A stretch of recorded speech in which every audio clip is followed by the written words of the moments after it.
Em relação às escolinhas, isso a nível local, regional, escolinhas de futebol, professores aí desesperados, querendo a volta das atividades, a garotada também está sequiosa para voltar às atividades do futebol principalmente. Como é que fica esta situação de escolinhas de futebol? Você sabe que aqui em Londrina, por exemplo, dezenas de escolinhas, e isso de certa forma está atrapalhando aí a vida de professores, pessoas ligadas a esta atividade, né? No caso, sendo uma escolinha envolvendo crianças, é mais difícil? Como é que fica essa situação de escolinhas envolvendo crianças, doutor? Altair, o grupo de risco até então estava focado nos idosos, mais de 60, 65 anos de idade, e nas crianças, por quê? Porque elas podem carregar o vírus e serem assintomáticos de forma direta, terem contato com seus avós, terem contato com seus pais, e isso, trazerem isso para dentro de casa. Então, se preferiu que elas ficassem efetivamente dentro de casa, não saíssem para não ter esse contato e, naturalmente, possibilitar essa prospecção do vírus. O que nós temos notado é que as atividades físicas, inclusive falando com um especialista, como o Dr. Auro Sinagal, que é um dos maiores especialistas em medicina esportiva, ele entende que quanto mais a atividade esportiva ocorrer nesse período, principalmente para jovens e adolescentes, ela cria anticorpos ao mesmo tempo, porque você o faz em ambientes livres. E a atividade física, ela faz com que a concentração de qualquer tipo de vírus, bactéria, ela se espalhe pelo ar, pelo suor, e isso acabe provocando com que você não tenha levar tantos desses vírus para sua casa, porque você acaba deixando na atividade física, e isso é normal.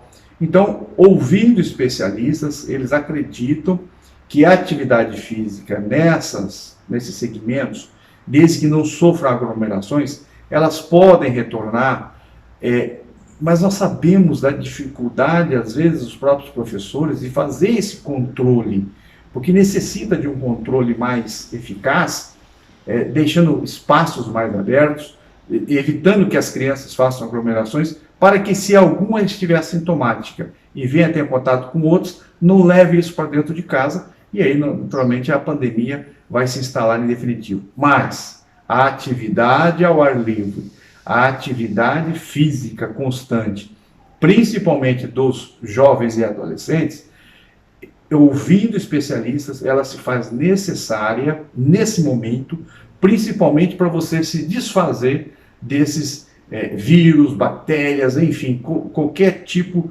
de contágio que você tenha assintomático e que você poderia isso colocar dentro da sociedade. Então, creio que seria até prudente, se houver essa possibilidade, realizar os exames, fazer uma avaliação prévia, e se os pais se sentirem confortáveis, por isso é uma responsabilidade dos pais, em primeiro lugar, que deixa as crianças a realizar essas atividades. Porque nós sabemos que muitas vezes também eu sou a favor do confinamento, mas nós temos que entender que às vezes o confinamento, algum dos membros da casa pode trazer algum tipo de vírus, não é somente o corona, pode trazer algum tipo de vírus para dentro de casa, e como você não tem reação de anticorpos trabalhando contra, você faça com que isso se perpetue dentro da sua casa.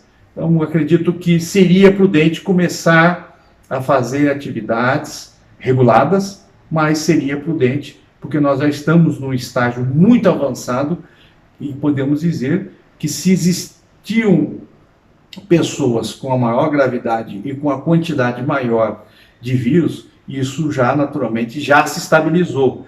Vão acontecer mortes, lamentavelmente, vão acontecer de pessoas ficarem doentes, mas a quantidade ela já consegue ser medida numa proporção razoável, e naturalmente os jovens e adolescentes necessitam da atividade física para contrapor a própria situação do vírus. Obrigado aí, portanto, ao Dr. Hélio Henrique Camargo, advogado, vice-presidente da Federação Paranaense, falando aí assuntos relacionados ao futebol e atividades esportivas em tempos de pandemia, em tempos de coronavírus. Esporte Vídeo em Campo.